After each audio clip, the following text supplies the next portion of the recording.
Bienvenidos a la segunda clase de este curso, La vida cristiana en 10 puertas. La semana pasada vimos la puerta de las ovejas, la puerta del sacrificio, la puerta que nos lleva al sacrificio de Jesucristo, y por gracia somos salvos por medio de Jesucristo, y vimos una serie de puntos allí para fortalecer los conocimientos que tenemos acerca de nuestra salvación.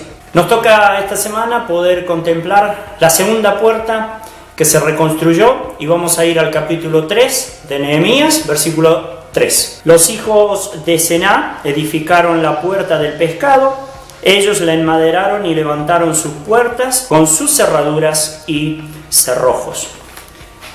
Nos encontramos aquí en la segunda puerta que nos habla de la puerta del pescado. La puerta del pescado es aquella por la cual pasaban los pescadores con la mercancía, con el fruto de su trabajo, y era vendido dentro del pueblo. Esta puerta nos habla de trabajo, de sacrificio, nos habla del servicio del cristiano. Vimos en primer lugar la conversión. La segunda puerta, el segundo ítem que vamos a ver y contemplar en esta vida cristiana es el servicio. Y cuando hablamos de servicio, nosotros tenemos que hablar de 4 puntos que aparecen en la palabra de Dios, que nunca se nos tienen que olvidar y que tienen que estar firmes en cada una de nuestras mentes. En primer lugar, vamos a hablar del señorío de Jesucristo. Cada uno de nosotros, algunos más tiempo, otros menos, pero siempre hemos escuchado hablar del Señor Jesucristo y muchas veces lo hemos sentido nombrar como Salvador. Y en la palabra de Dios hay muchos versículos que nos muestran que Jesucristo no solo es Salvador, sino que también es Señor. Es más, el peso de la palabra Señor en el Señor Jesucristo es muy grande y tiene muchos versículos, más abundante que aún la palabra Salvador. Cuando nosotros, vos y yo, queremos encomendarnos a Dios en el servicio, queremos empezar una vida de fruto, de servicio para nuestro Dios, tenemos que entender que nos tenemos que enfrentar al señorío de Jesucristo. Tenemos que confrontar con esta situación y afrontar el señorío de Jesucristo. ¿Y qué tiene que ver esto? ¿Qué es lo que significa el señorío de Jesucristo? Les voy a leer Romanos capítulo 10, versículo 9. Que si confesares con tu boca que Jesús es el Señor y creyeres en tu corazón que Dios le levantó de los muertos, serás salvo. Dios es el que ha proclamado a Jesucristo como Señor. Es Señor de los vivos como de los muertos. Es Señor y Salvador. Filipenses 2, 9 al 11 nos habla de que Dios le dio un nombre para que sobre ese nombre se doble toda rodilla de lo que está en los cielos, en la tierra y aún debajo de la tierra. Y toda lengua confiese, ¿qué cosa? Que Jesucristo es el Señor. Y yo me pregunto, y quiero que tú también te preguntes en tu vida, ¿realmente Jesucristo es el Señor de tu vida? ¿Realmente Jesucristo es aquel que puede dominar todas tus decisiones, puede meterse en todos los ámbitos de tu vida? ¿Puedes realmente afirmar que Jesucristo es el Señor? Yo encontré tres cosas bellas que podemos meditar en la palabra de Dios para que sepamos si realmente Jesucristo es Señor de nuestra vida. En primer lugar, dentro de este punto de el señorío de Jesucristo, encontramos que el Señor tendría, si lo es, que examinar toda nuestra vida. El salmista dice: examíname, oh Dios, y ve si hay en mí camino de maldad. Y me encanta pensar que el salmista no le dijo: Señor, yo me voy a examinar y te voy a decir lo malo. No, el salmista le dice: Señor, mejor examíname tú. ¿Por qué? Porque nosotros en nuestra propia concupiscencia muchas veces vamos a decir: no, esto que no lo vea el Señor, esto que no, y vamos a ir apartando y vamos a dejar lo que es agradable. Pero hay muchas cosas que si no son examinadas por Dios, no van a salir nunca de nosotros. Examíname, oh Dios, y ve si hay en mí camino de maldad. Ojalá que tú y yo podamos, en base al curso que estamos llevando, en base a esta lección que estamos tratando, realmente hacer una mirada introspectiva y realmente pedirle a Dios, Señor, las cosas que tengo mal, ¿cuáles son? Para cambiarlas. El salmista también decía, aún de los pecados que ni me acuerdo, tráemelos a la memoria o perdónamelos. ¿Por qué? Porque hay veces que al no pedir perdón, nosotros vamos dejando para atrás y esas manchas continúan y están en nuestro corazón.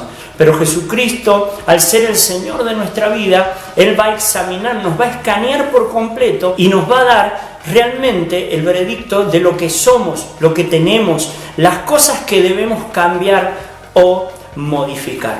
En segundo lugar, el señorío de Jesucristo a mí me habla de que tenemos que tener toda nuestra vida en control y dependencia de Dios. Hay un hermano que tiene en su vehículo, en el velocímetro, una frase que dice, Dios está en control. Y esto no es solo para cuando tú te levantas y haces tu oración, Señor, te encomiendo mi día, te encomiendo mi trabajo, mis hijos, mi familia, te encomiendo a aquella persona que está enferma y que estoy orando. No, mi querido hermano, esto tiene que ver con las decisiones, tiene que ver con las direcciones. ¿No te ha pasado alguna vez que cuando has usado un GPS, la computadora te marca una ruta y vos decís, pero si por el otro lado es mejor y es más corto y encontrás un atajo y de pronto te encontrás peleando con el GPS y no tomás la decisión que él te da, sino que tomas tu propio camino? Te pregunto, a mí me ha pasado, ¿cuántas veces hemos hecho lo mismo con Dios? Cuando nosotros tenemos nuestra vida en control de Dios, Dios te dice cómo avanzar, por dónde avanzar, pero lo más importante, cuándo avanzar. ¿Qué decisión vas a tomar? ¿Qué decisión vas a elegir? ¿Qué pasos vas a seguir? Dios quiere ser el Señor de tu vida, el Señor de mi vida, y darte las soluciones en el tiempo que Él le parece conveniente. Si Jesucristo es el Señor de nuestra vida, Él nos va a examinar, va a ver lo que tenemos que cambiar y nos lo va a decir, y Él va a tomar las mejores decisiones. Ahora, en último lugar, en este punto del señorío de Jesucristo, ¿cuántas cosas en tu vida Dios no tiene acceso? Y muchos pensarán, ay, sí, hay algún pecado o alguna mala costumbre. No. ¿Cuántas veces en tu vida y en mi vida hay temores, hay miedos, hay soledades, hay un sinnúmero de cosas en donde ni siquiera tú eres capaz de esbozarlas, de sacarlas, cuanto menos Dios? Y aquí te quiero hablar al corazón y quiero decirte una experiencia personal que yo tuve. En mi niñez, alrededor de los 7 y 8 años, gente mala que vivía en el barrio abusó de mí. Y en un momento cerré mi corazón, cerré mi mente, cerré toda mi vida y lo guardé y lo tapé. Yo me convertí un año después en las circunstancias de angustia y de tristeza que estaba viviendo. A los 13 años me bautizo, más adelante, después de los 20, yo me caso, consigo una mujer tremenda, sierva de Dios, una madre ejemplar que amo con todo mi corazón, y ese secreto seguía guardado. Ese secreto seguía escondido en el fondo de mi corazón. Cuando todos me preguntaban, ¿y Jesucristo es Salvador y Señor de tu vida? Sí, yo les decía. Y sirvo a Dios, y alabo a Dios, y canto, y trabajo para Dios. Pero esa parte de mi vida estaba cerrada. No entraba ni siquiera yo a abrir esa habitación. Pasan los años y mi servicio al Señor era más abundante, hacía estudios bíblicos, trabajaba para Dios. Para mí era un obrero aprobado por Dios, pero Dios me decía que no. No estaba siendo mi vida examinada conforme a lo que Dios quería para mi vida. Dios no estaba en el tremendo control y en la totalidad del control de mi vida. Es así que a los 33 años yo entendí, por medio de mi esposa y varias charlas que tuvimos, de que había una parte en mi vida que yo no se la había entregado a Dios. Y es esa parte, esos recuerdos, esa herida que sangraba todavía de muchísimos años atrás. Alrededor de los 33 años oré a Dios y le dije: examíname, oh Dios, y ve si hay en mí camino de maldad. ¿Y saben lo que hizo Dios? Primero me restauró, primero me sanó, primero me reconcilió con Él. Sanó mi herida, cubrió mi herida y me empezó a dar libertad, me empezó a dar bienestar, me empezó a dar paz. Pero en ese momento, unos años antes, ese ámbito de mi vida no estaba siendo controlado por Dios. No estaba Jesucristo siendo el Señor de mi vida. Yo te pregunto, ¿realmente Cristo es el Señor de tu vida? ¿Tienes algo en tu vida que Dios todavía no puede acceder? Temores. Hay hermanos que han pasado soledades, abandonos, pobreza. Cuánta cantidad de hermanos que han sufrido en su niñez, en su adolescencia, y son habitaciones que no dejan abiertas, que están cerradas con cerrojos. Mira, Dios quiere ser el Señor de tu vida. Dios quiere que seas tú un instrumento en donde tú te dejes guiar por Él, pero debes entregarle toda tu vida, debes entregarle todos los ámbitos de tu vida para que Él realmente haga la obra en ti. En segundo lugar, vimos recién el señorío de Jesucristo. En segundo lugar, tenemos que ver que hay algunos detalles que tenemos que tener en cuenta en cuanto al servicio. Mateo capítulo 9, 37 y 38. Dice la palabra de Dios: entonces dijo a sus discípulos: a la verdad, la mies es mucha, mas los obreros pocos. Rogad, pues, al Señor de la mies que envíe obreros a su mies. Uno de los puntos que tenés que tener en cuenta y que yo tengo que tener en cuenta es que en la obra de Dios, en el servicio de Dios, nadie sale sobrando. Es más, te digo, hay escasez de obreros. Hay mucha cosecha, hay mucha siembra que hacer, y sin embargo no hay muchos obreros que se encarguen en la mies. Por eso debemos prepararnos, por eso debemos ser conscientes de esta realidad, para que, como muchos de los antiguos en el Antiguo Testamento dijeron: Padre, heme aquí, nosotros también podamos decir a nuestro Padre: heme aquí, envíame a mí. ¿Por qué será que la mies es mucha pero los obreros son pocos? Hay algunas cosas en el servicio que están ligadas íntimamente con la obediencia, y muchas veces en la obediencia hay que sacrificar algunas cosas que son placenteras para nosotros, que nos gustan, pero que no nos convienen.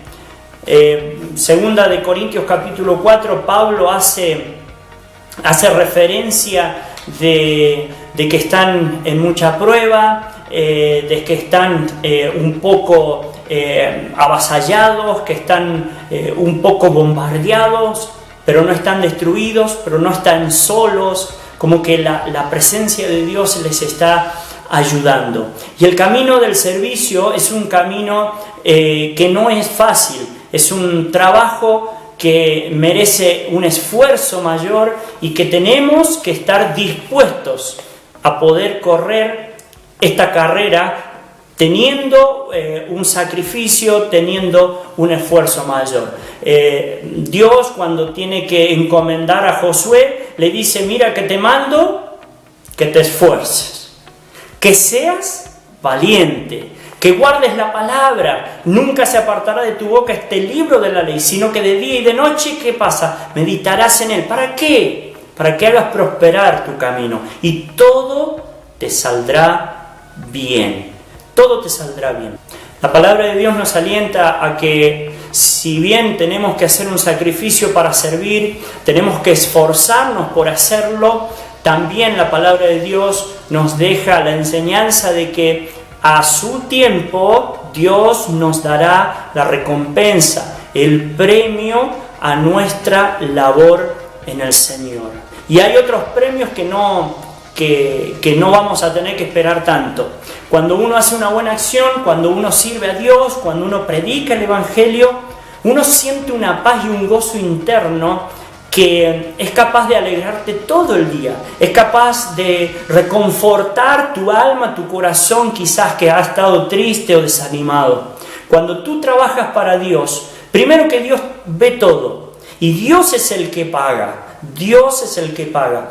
Y lo más importante, estás trabajando para el Hacedor, para el Dios eterno que nos creó y que nos ha dado la salvación de nuestra alma. Bien, tercer punto, recordamos, en primer lugar, cuando nosotros decidimos servir a Dios, tenemos que tener en cuenta el señorío de Jesucristo, en primer lugar. En segundo lugar, tenemos que tener algunos detalles que tienen que ver con el servicio. Primero, la mies es mucha, los obreros son pocos. No hay muchos obreros trabajando en el servicio de Dios. En segundo lugar, tenemos que tener en cuenta también de que el trabajo, el servicio para Dios merece un esfuerzo, tiene sacrificio. Y en tercer lugar, que Dios a este trabajo, que son pocos los que lo hacen, que es esforzado, tiene su premio, tiene su galardón. Y en tercer lugar, tenemos que entender en el tema del servicio de que nuestro servicio es a evangelizar. En este último tiempo, muchos de nosotros estamos escuchando y estamos analizando y estamos meditando el hecho de que Jesucristo está a muy poco de venir a buscar a su iglesia, como nosotros normalmente lo conocemos como el rapto, aquella escena en la cual la iglesia de Dios va a ser arrebatada de esta tierra y va a ser llevada a la presencia de Dios. Y cada uno de nosotros nos damos cuenta de que el Señor está a un paso de venir. Y lo que tenemos que hacer en este momento no es entrar en discusiones y peleas, sino que tenemos que, como le dice Pablo a su hijo Timoteo, que prediques, que instes, fuera de tiempo, a tiempo, en todo momento, predica la palabra. Y esto es lo que nosotros tenemos que darnos cuenta, hermanos. El Señor Jesucristo nos quiere decir que nosotros tenemos que servir predicando el Evangelio. Mateo 28, 19. Por tanto, id y haced discípulos a todas las naciones, bautizándolos en el nombre del Padre y del Hijo y del Espíritu Santo. Nosotros yo admiro mucho a los evangelistas, quienes están siempre, vos les decís, me das un folleto, y ellos tienen siempre un folleto, un almanaque con un versículo bíblico, unas palabras de don Silvestre Romano, cuando yo ya era adolescente, él decía, no tiene que pasar ninguna persona por al lado tuyo sin que se lleve algo del Evangelio. Y qué hermosa actitud, qué hermoso compromiso que podemos tomar nosotros de decir, Señor, yo te voy a servir predicando. Aunque no hablemos denodadamente, como dice el apóstol, aunque no seamos grandes oradores, pero simplemente con entregar un folleto, con explicar el plan de salvación, con contar lo que Dios hizo en tu vida, es suficiente y estás sirviendo a Dios en lo que Él te mandó a servir. Ir por todo el mundo y predicar el Evangelio. Nosotros, hermanos, tenemos la labor de llevar el mensaje de salvación a las almas. El mensaje que tiene que ver con el pecado que tenemos en nuestro corazón, que nos lleva al infierno. Pero por la gracia de Dios, por el sacrificio de Dios, tenemos vida eterna. Gracias a Jesucristo, quien murió en la cruz del Calvario por cada uno de nuestros pecados. ¿Cuánto predicas? ¿Cómo predicas? ¿Cuánto cuentas a los que te rodean las maravillas que ha hecho Dios en tu vida? La paz que te ha dado, el gozo que te ha dado, el bienestar que te ha dado, pero por sobre todas las cosas, la vida eterna que Dios te ha dado. ¿Cuánto lo haces? ¿Cuánto predicas? Es algo que nosotros tenemos que tener en cuenta, y si no lo estamos haciendo, revirtamos esta situación, porque Dios nos ha llamado a que prediquemos el Evangelio, a que demos las buenas nuevas de salvación. Y por último, en este servicio tenemos que tener en cuenta de que el que te aprueba es Dios. Tú debes ser aprobado, yo debo ser aprobado por Dios. Segunda de Timoteo capítulo 2 versículo 15, dice la palabra de Dios: procura con diligencia presentarte ante Dios aprobado, como obrero que no tiene de qué avergonzarse y que usa bien la palabra de verdad. La palabra aprobado a mí me hace acordar a lo que vimos en la primera clase de este curso, que habla del sumo sacerdote que entraba al lugar santísimo. Cuando Dios aprobaba el sacrificio, era porque primero el sumo sacerdote no tenía pecado, y segundo, la sangre del corderito, la sangre del animalito, no tenía mancha ni defecto. O sea, no era un animal rengo, sin un ojo, sin una oreja, era un animal sin mancha, era un animal adecuado para el sacrificio. Si algo de esto no se daba, la ira de Dios caía en el tabernáculo. Si el sumo sacerdote llegaba a tener pecado, moría inmediatamente. Ahí en Éxodo nos habla de las vestiduras del sumo sacerdote, y en alguna de las partes de su vestidura tenían unas campanillas, unas campanitas, que cuando el sumo sacerdote hacía la entrada al lugar santísimo, esas campanas nunca dejaban de sonar. Si en algún momento dejaban de sonar, era porque el sumo sacerdote había muerto. Ahora, tú y yo, cuando queremos servir a Dios, Dios nos tiene que aprobar. Y vos y yo diremos: che, pero ¿qué significa ser aprobados por Dios? Hay varios puntos en los que podemos hablar acerca de la aprobación de Dios, pero hay dos que son fundamentales, hay dos que son el eje central del servicio.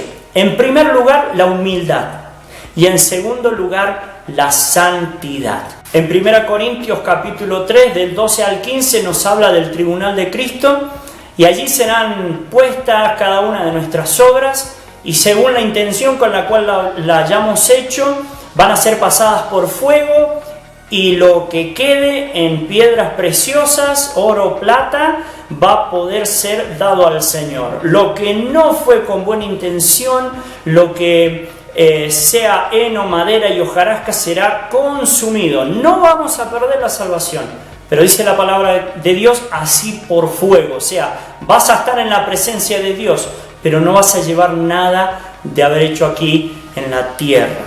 Entonces, cuando nosotros nos vamos a poner al servicio de Dios y decimos: Señor, yo quiero servirte, tenés que tener en cuenta estas dos cosas, la humildad y la santidad. Nunca te olvides de que eres una oveja, fuiste una oveja y siempre vas a ser una oveja.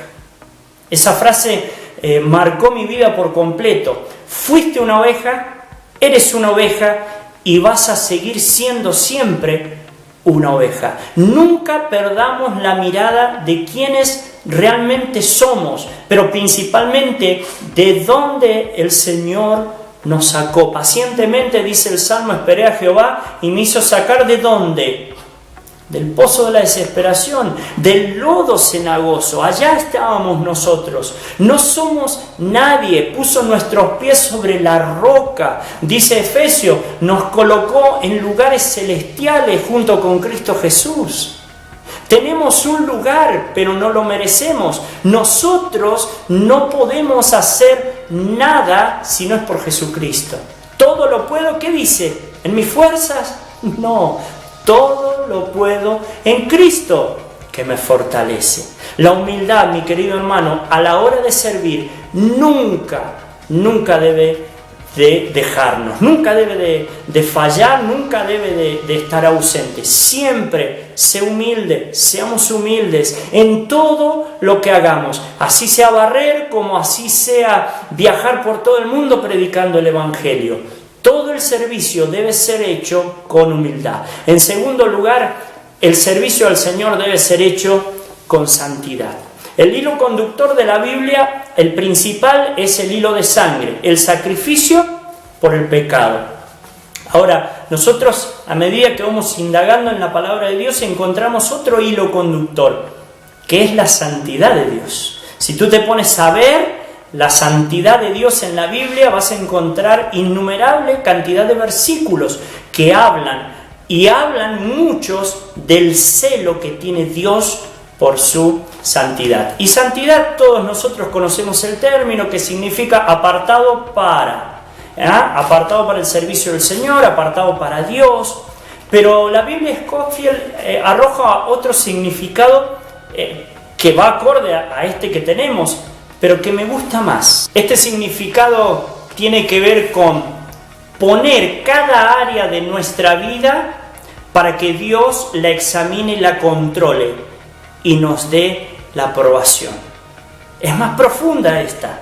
¿Te animas a decir que eres santo cuando pones todas las áreas de tu vida en la mesa y Dios está observando como observaba el sacrificio en el antiguo tiempo, y después de ver cada parte de tu vida, cada área de tu vida, te dice, ¿estás aprobado? Esto es algo importante, mi querido hermano, mi querida hermana. Me es importante a mí también, porque cuando nosotros hacemos un servicio en santidad, Dios trae frutos, Dios da los frutos y nosotros también crecemos. Ahora, en este tema de ser aprobados también tiene que ver, y está muy ligado a la santidad, la proximidad al Señor. Hablamos del señorío de Jesucristo.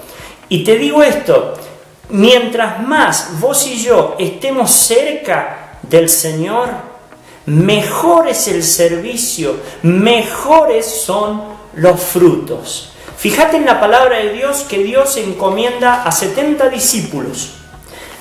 Tiene a 12 apóstoles. Vas viendo, 70 discípulos, 12 apóstoles. Pero ¿sabes qué? Este cono termina, o este triángulo invertido termina en uno solo. ¿Que sabes lo que hizo? Juan es el único que estuvo tan y más cerca que los demás discípulos, que los demás apóstoles. De 70 nos reducimos a uno. Y ese uno es el que reposó en el pecho de Jesucristo. ¿Y sabes qué detalle más hermoso? También es el único que estuvo en la cruz, allí. Mientras más cerca estés del Señor, más comunión tenés, más servicio ejemplar tenés, más fruto en el Señor vas a tener. ¿Y sabes qué? Nunca vas a dejar de hablar de la cruz. Mientras más cerca estés de tu Señor, mientras escuches más y más, cada vez más el latido de su corazón, el respirar, vas a poder seguir hablando de Jesucristo, de las maravillas, de los prodigios que Él ha hecho en todo el mundo, en tu vida, y vas a poder hablar de Jesucristo a toda la gente. Todo lo que puede hacer, todo lo que ha hecho y todo lo que va a hacer. Yo te pregunto, ¿qué tan cerca estamos del Señor? ¿Qué tan cerca estás tú del Señor? ¿Puedes decir que Jesucristo es el Señor de tu vida? ¿Hace mucho que te convertiste? ¿Hace poco? ¿Hace mucho que no sirves o estás sirviendo al Señor? Para terminar, quiero hablarle a todos aquellos que quizás no estamos sirviendo, quizás no estamos llevando una vida acorde al señorío de Jesucristo. Para que de hoy en adelante cambiemos nuestra vida. Comprometete con Dios.